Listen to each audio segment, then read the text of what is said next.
Yeah? Hmm? Oh, yeah. We get this way, this here. Yeah, yeah. Okay. Yeah, okay.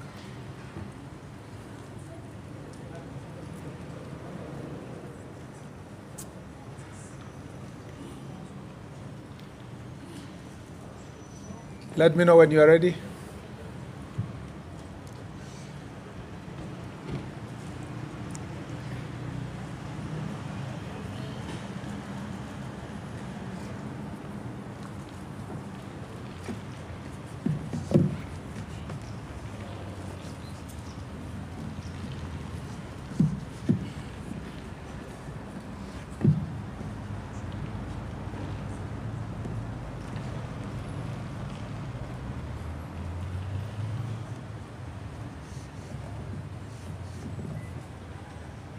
You're good? Yeah? Thank you very much. Good afternoon, everyone. Welcome to this press conference convened by the Minister of Interior National Administration with the representation of the National Police Service present and the ministry here present, represented by the PS and myself. On Wednesday of the 25th of June 2025, Kenya witnessed scenes of profound pain and violence in the name of the right to peaceful assembly. True peaceful protests, free of expression and picketing, are enshrined in our Constitution and specifically in Article 37. As the Cabinet Secretary responsible for your security, I address the nation today with heavy heart. Let me right from the outset express my deepest sympathy to every Kenyan who endured suffering during yesterday's protest. To the families of those who suffered harm, both members of public and security personnel who bore the brunt of violence, and those whose livelihoods were shattered, your needless pain is our collective sorrow. The suffering inflicted upon you remains a stain on our national conscience. What unfolded yesterday was not a protest. It was terrorism disguised as dissent. There was no peaceful demonstration. It was riots, chaos, and anarchy. Let me therefore state unequivocally that we condemn the criminal anarchists who, in the name of peaceful demonstrations, unleashed a wave of violence, looting, sexual assault, and destruction upon our people. More than 10 Kenyans were killed. Investigations are ongoing on the numbers and the circumstance that this happened. Over 400 were injured. Close to 300 are police officers. Some left with injuries they will carry for the rest of their lives. Key government installations and offices were targeted. At least 9 police stations were attacked, 5 of which were torched, including Dagoretti, Molo, and Olkalau, to name a few. 88 police vehicles were destroyed. A total of 27 national and county government vehicles were destroyed, and 65 civilian vehicles parked in various police stations, including a school bus, were burnt. The criminals were aiming at the officers on duty. They were after guns in the armories and the police uniforms. 5 firearms were stolen in Dagoretti Police Post, Kiambu County, while 4 were burnt at Kashui Police Post by the very criminals who hid behind the pretense of a peaceful protest. Government offices, including courts, national government and county governments offices, were looted and burnt. Businesses worth billions of shillings were massively looted. The criminals targeted kiosks, supermarkets, electronic shops, hotels, and restaurants, among others. I have just come this morning from inspecting some of the looted businesses in the bus station, OTC, Nyamakima, and it is very painful. I met young hustlers, older hustlers, women, young men, youth, and different cadre of business people who were actually shedding tears as they explained to us the suffering they have gone through, with the entire businesses being wiped. And most of these businessmen and businesswomen and youth, young business persons, were actually borrowed money from banks, and some of them from Shylocks, to just carry out their businesses. And now everything is looted and destroyed, and they have to start afresh.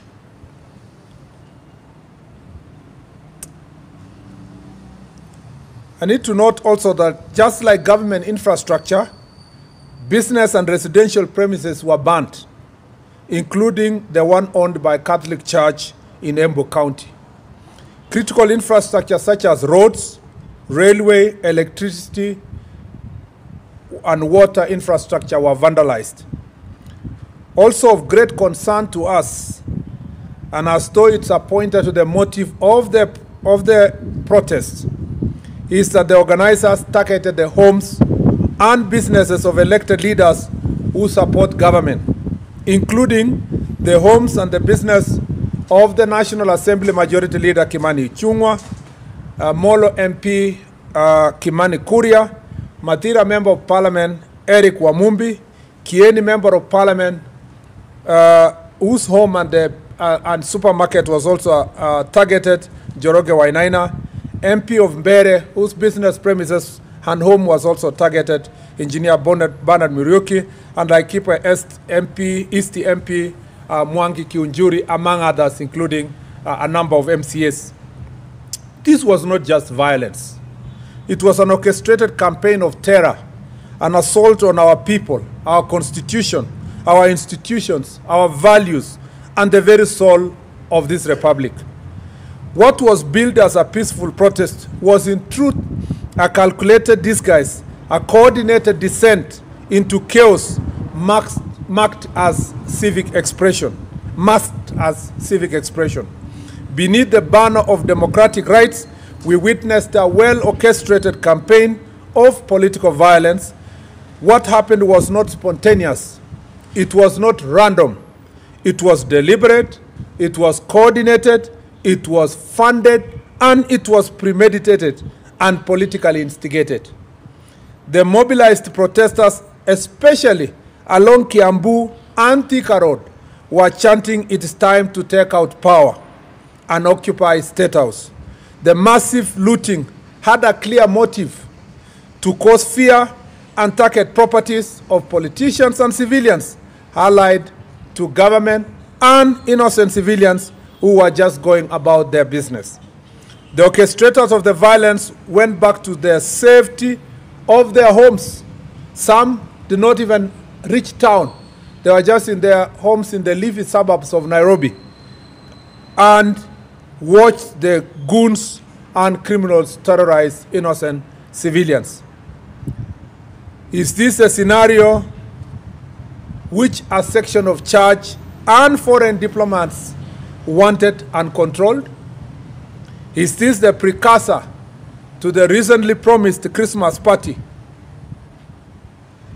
There was, however, in this all chaos, a notable exception to the orchestrated chaos.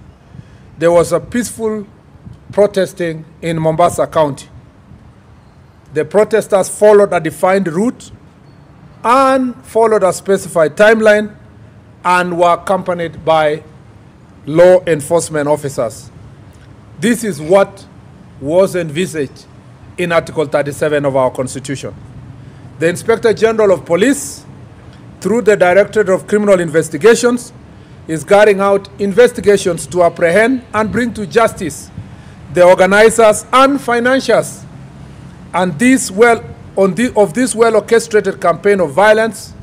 And I want Kenyans to rest assured that the government will pursue justice relentlessly on behalf of all the affected citizens. No person will be spared regardless of their political or financial status. I know it's been promised before that every time such violence is meted on citizens in the name of protesting, promises have been made before that criminals will be charged. I want to say, for avoidance of doubt, that the Inspector General of Police will follow the Constitution to the letter, and all these criminals will be arrested and investigated. I must say that sitting here in the command center yesterday, I managed to see some of those videos and cameras that have picked some of these criminals. And I have no doubt that we have enough evidence to make sure that these looters, including the financiers, including the vehicles that were bringing money in the name of protest, giving money to protesters in different corners of Nairobi, especially in Mwindibungu Street. I believe that those criminals will be arrested, they will be charged.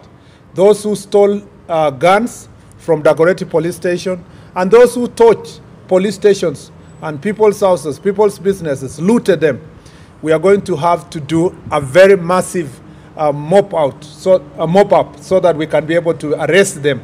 But it is important to note that the wheels of justice don't only depend on the police.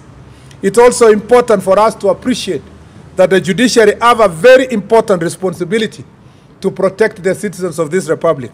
More often than not, every time this situation happens, either these protesters are given very favorable bail terms, or sometimes they are even released on free bond. It is up to the judiciary to decide if they want a country of law and order or they want anarchy akin to what we saw yesterday. And as I said in my statement, recently, a section of church leaders and a section of diplomats went public and asked the Inspector General of Police not to stop anyone who wanted to come to town to protest. It is now clear that there was no protest, it was chaos, anarchy. Parliament was being targeted and State House was being targeted. Those who planned this chaos had a very premeditated plan. They shared that plan, including online, and the plan was to take the symbols of authority and democracy, our symbols of democracy in the Republic, which is Parliament and State House, to make sure that they show that they have achieved some sort of a regime change. So this is nothing to do with protests. This is nothing to do with freedom of expression. It was an unconstitutional attempt to change the regime of this republic. And this is therefore, yesterday what the police did to foil was they were able to foil an attempted coup. Our security agencies exercised remarkable restraint amid extreme provocation. I want to say this to the brave officers injured while protecting Kenyans' property, key installations, including Parliament, Judiciary, and State House, against rioters and no doubt hired thugs.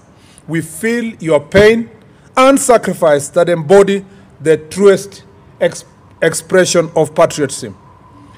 It is now urgent for us as a nation.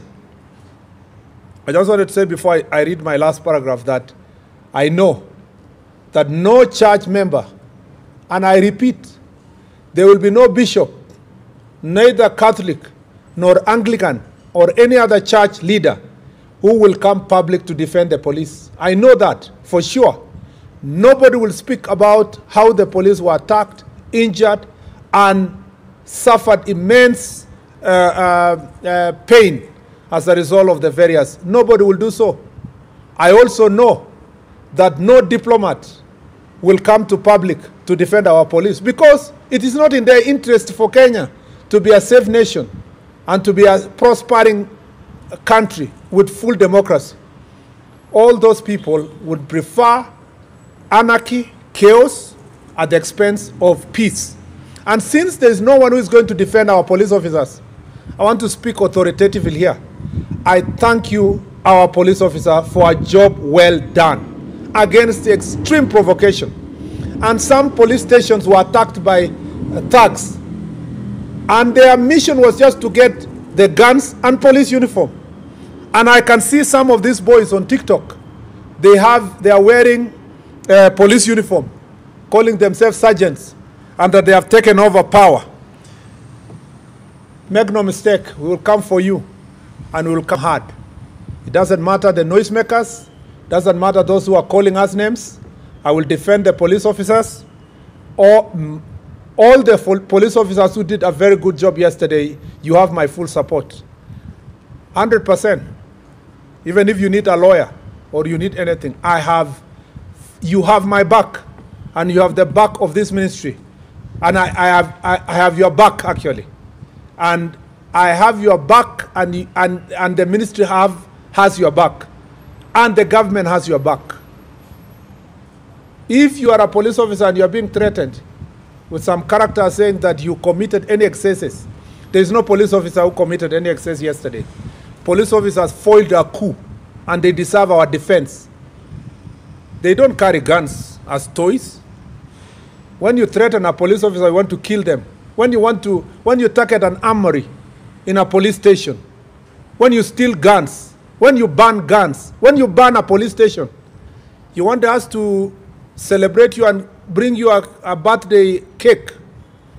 We must be serious as a country. And as long as I have this responsibility, a policy responsibility of speaking on behalf of our police officers, we must defend them, because it is now clear the coup plotters are not sleeping. And while they were going around campaigning against policemen for the last 3 weeks, their campaign was not a genuine campaign for the reform of police officers. They wanted to sufficiently scare us and scare the police officers so that they can have a free passage to commit the crimes that we saw yesterday. If it was not for the police officers, we would not be having this country today. We would not be sitting here to make statements. And therefore, our police officers have my full support, and I will defend them against all the orchestrated attacks that want to paint police officers as if they are lesser human beings and not daughters and sons of this republic. Therefore, it is urgent as a nation to put in place a legal framework that operationalizes Article 37 of the Constitution to ensure that demonstrations are carried out in an orderly manner. This entails providing sufficient information on the planners, purpose, day, time, and demonstrations routes, among other details, to enable the police to provide adequate security and to ensure that the demonstrations are not happening in areas that will inconvenience other Kenyans who do not want to take part, including traders and other business people. We urge all citizens to reject and denounce violence. We must deny criminals the chance to exploit legitimate grievances.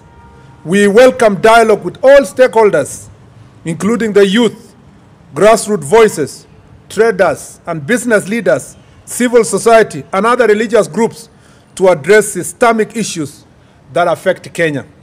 Kenya's strength lies in our unity. To those who seek chaos, our resolve to protect our motherland is unbreakable. To peaceful citizens, the government stands with you. I thank you. Thank you very much.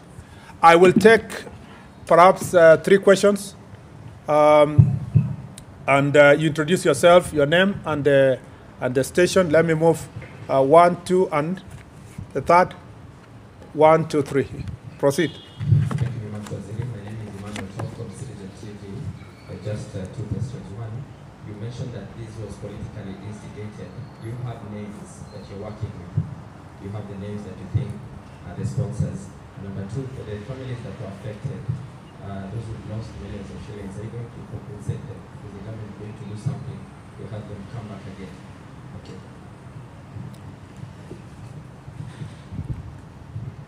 Yes, my name is Daniel Musare from Kenya News Alert. Just we've seen the families that lost their loved ones, cried to the government at City Mortuary. What are you going to do about it? Because they're saying that they don't trust the government anymore for justice.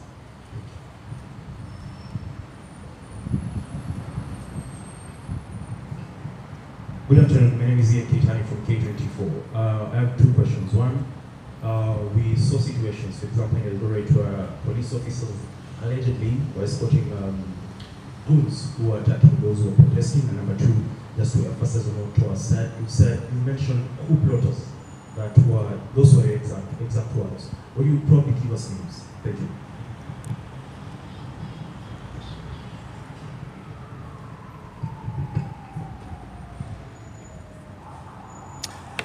Yes, we're working with names, and I am sure you also know their names. We know that it is not my responsibility as a cabinet secretary to investigate any individual specifically. But of course, from the reports we get, you can see clearly who are the coup plotters. You can also see it from the pattern of the areas where the protests were violent and intense, that there was an outright misuse of people who would have been, so to speak, political supporters, turning them against the rest of the citizens to make sure that you reign chaos and terror. Particularly of great concern is in Nyeri, where the Member of Parliament of Mathira was specifically targeted, his home, and the Member of Parliament of Kieni. And this pattern has continued from last year. And now there has been a specific pattern of the coup plotters targeting certain political leaders whom they think they are not giving them political support. That is why you saw Kiunjuri's home, Kimani Ichung'wah is being targeted, and the Molo Member of Parliament. Just to, terrorists, how they operate is that they instill fear. And these are political terrorists. They would like to instill fear on members of parliament who don't support their political ideology so that they can get a safe passage. The DCI does not investigate politics. It will only deal with the criminals. And those criminals who will be caught, they invaded a police station, the shops, they provided financial support to chaos. Criminals paid them, ferried them. The matatus that were used to ferry them, some of the vehicles that were operating pretending to be ambulances, but they were ferrying goons, all of them are going to be ensured that they have been mopped up, and all those people be arrested and charged. And as I said, it is up to now the next stage, the DPP and the judiciary, to take the next stage. And as a country, it is not my duty to announce to you the names. You will see them when they appear before court, so that then the DCI can have an ample time to carry out its responsibility. But all those characters we know. This is not, let me say this, the problem we were facing yesterday is not about justice. It's not even justice about families who lost their loved ones. It's not even about genuine expression of views by citizens. It was just purely politics. And yesterday's game was political. But for people who are impatient to wait for the next elections, they think there is something they can do between now and next elections to get this administration out of office. They also think that because they are facing serious political upheavals, that orchestrating violence will help them negotiate a better passage from their current political challenges. So we know them, and Kenyans know them. And I have no doubt they will start running around the country with their propaganda, the usual. We are being targeted, our cousins are being targeted. It will not take long before you will see them making the noise. But let me tell them, they are not above the law. They are not above the law. And I have said this before. We will make sure that this country is protected. And we cannot be intimidated. And I just want to repeat that. And then, unfortunately, the people of Kenya, through Parliament, have not put aside budget for compensating those whose properties are destroyed and looted through such occasions. And we do not have budgetary allocation as a government to do so. And if we were to be providing budget that will compensate people all the time when their properties are looted at this point in time, then the best law would have been those who are protest organizers should be bearing greatest responsibility. That is why you heard me say it's important to have a law that will clearly define who are the organizers of the protest, where do they want to, what is the purpose of this protest, when do they want to have the protest, where will they start the protest, which route will it follow, and where will it end? And should there be anything that is, should these protesters loot people's properties, what will happen? It is also important to organize public protests in such a way that the police can then provide necessary escort. The reason why I cited Mombasa is because Mr. Ali Nuno, who is the regional police commander, was properly briefed. The protesters followed defined route in Mombasa. They started at 10, they finished at 12. There was a small group that wanted to cause chaos at some point, but it wasn't a serious one, and the protest was closed. That is an example of how public protest should be done, not the kind of mayhem and chaos that we witnessed in the city. And therefore, unfortunately, the government of Kenya does not have a budgetary allocation from Parliament that takes care of any form of compensation. That does not mean that the government of Kenya is not feeling the pain of the businesses. When I went to OTC today at the bus station, and all of us as a team when we went there, you saw, I met a lady who lost her husband 7 months ago, and she has loans. And she has, this business she's running was worth about, the capital required is about 200,000. Now, as a government, you would say, yes, we have no budget to do so. But all of us as well-wishers, other business people, even from government, even as leaders, we have, what can you do to help them in such a I have also been asked by Daniel that there are people who do not trust the justice system. Unfortunately, this is our country. And that's why when we tell all the protesters that let's make protests peaceful, let's protect our nation, there is no other country. The same people who will say today, we don't trust our justice system, are the same people whom when we say we want to regulate protests, they will say, no, you cannot regulate our right. It's important that protests are regulated. And also important for us to trust our institutions.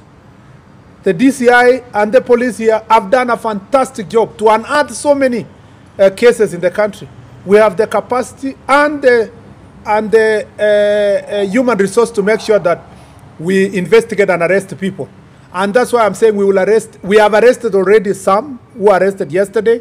Some will be arrested today. Some will be arrested over the weekend. But we want to make sure that all those people who are prosecuted, there is enough evidence, and we want to request the judiciary to work with us and work with the police, National Police Service, to ensure that all those characters are brought to justice. On the question of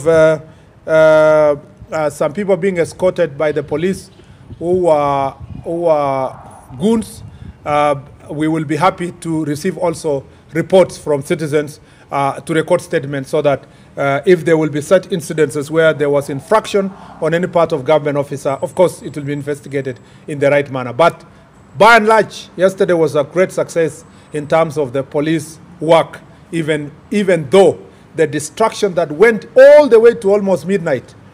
All these goons who were brought all the way from Muranga, some of them were brought from Nyeri, some were brought from Kirinyaga, most of these goons were left in town.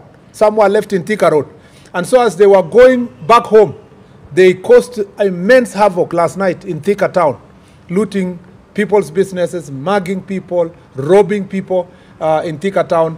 And some on their way to Kajiado also caused a lot of havoc on their way. So, and the police were really overwhelmed because now they were doing some of this work in darkness, especially some who on the onset of this darkness, they came back to the roads to try to rob motorists and other citizens.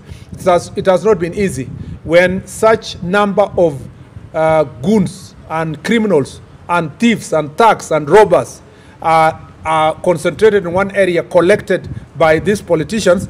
It's not easy for the police officers to be able to maintain law and order. I think that we have given you sufficient, unless any last question, preferably from a lady. Yeah, there's a lady on the left there.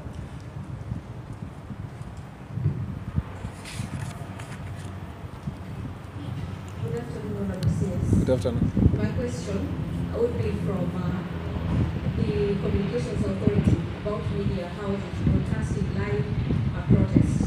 That was followed by a High Court order from Judge Chacha Mwita, who said that is unconstitutional per se. So what is your take about the live broadcast of protests and that directive by CA and that coming from the courts? Last one. Let me give the gentleman. He was really struggling to catch my eye.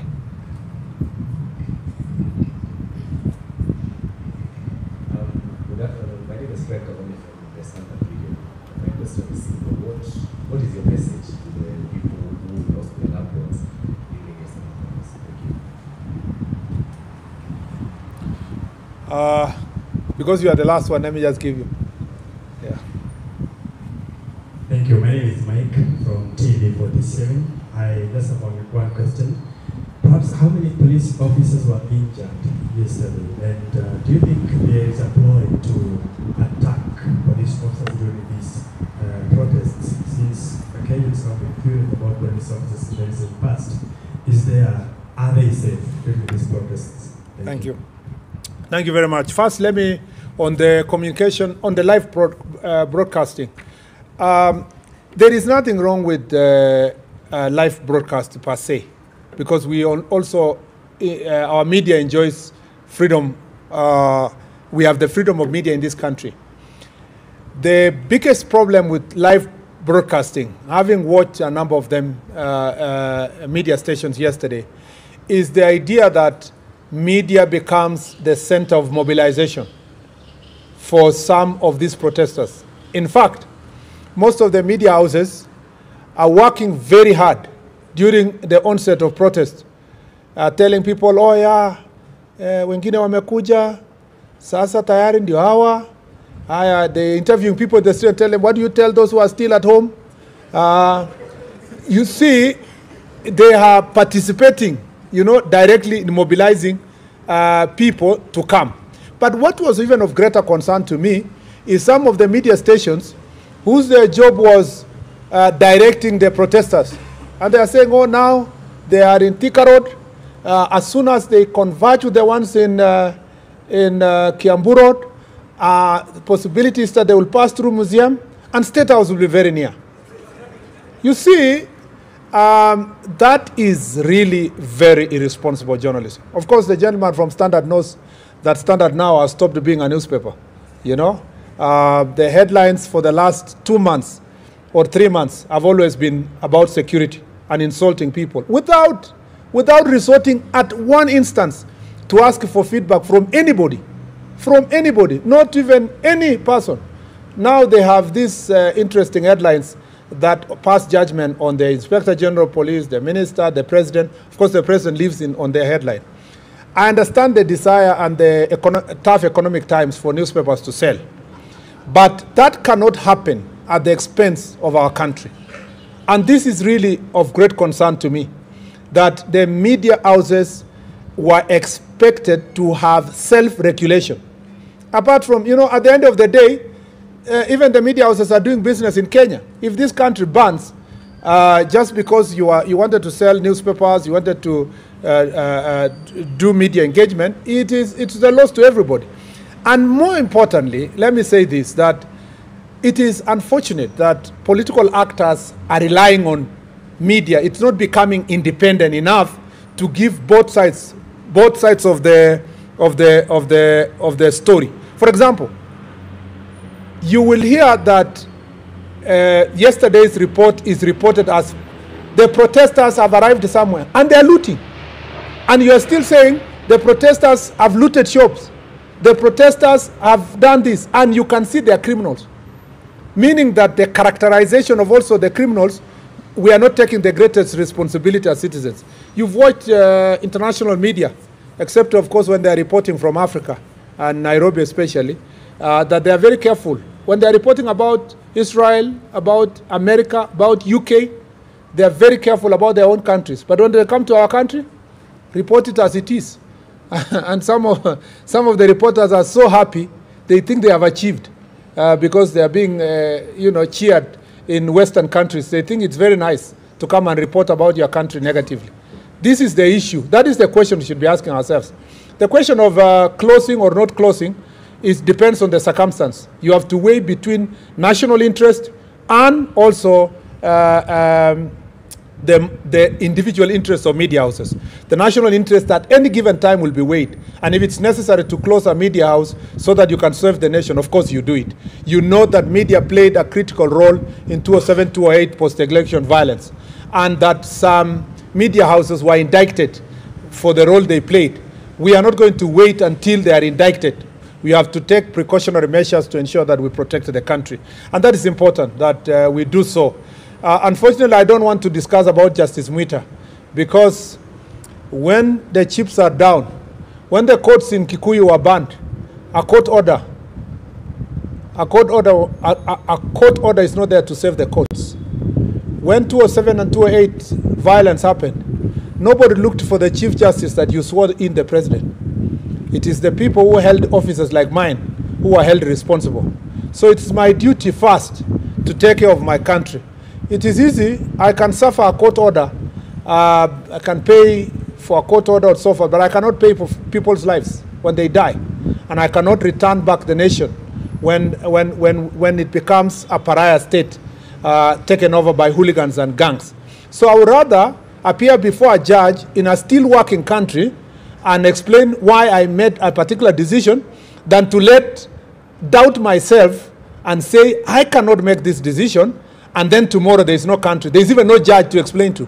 Because when this country burns, Justice Mwita and myself will all be the same. We'll probably be meeting in border between Kenya and other countries looking to be refugees.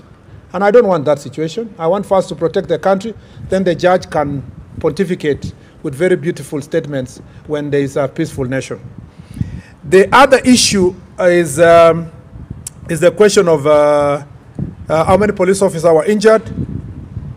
No, first of all, for people who lost their loved ones, let me say this. It does not matter. It does not matter the circumstance that anyone loses a relative.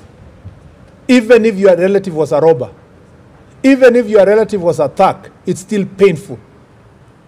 It's still very painful. And therefore, we condole with all families that lost their loved ones yesterday. It does not matter if the investigation will show that some of them were trying to get into police armory, they wanted to steal guns, they wanted to do what?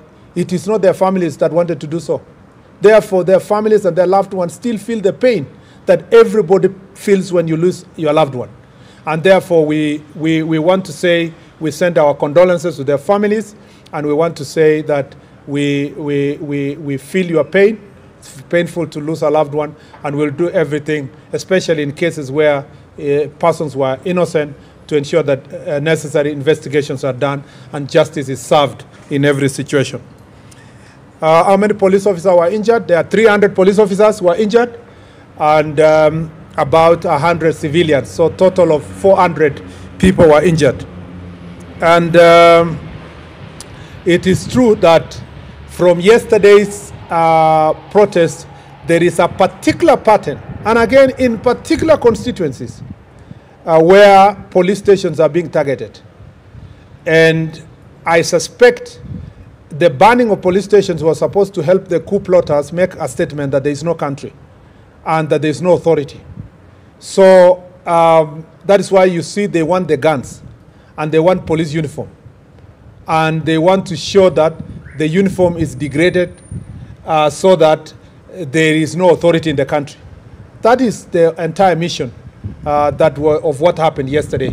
And therefore, as I said, we will take firm action to ensure that the nation is in safe hands.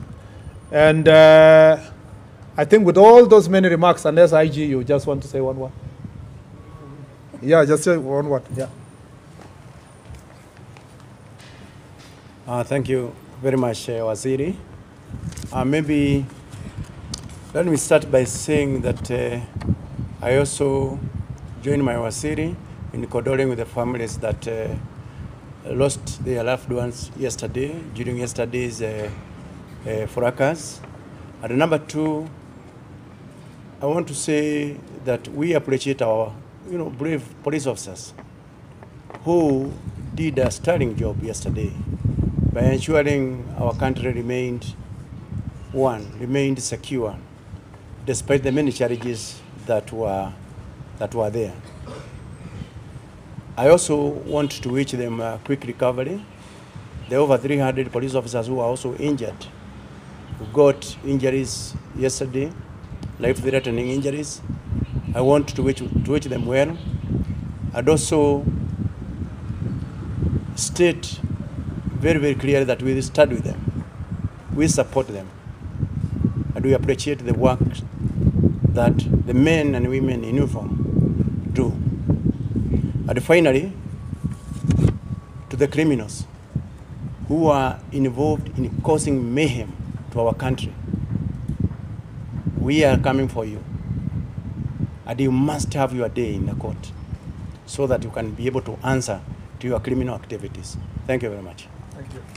Asanteni sana.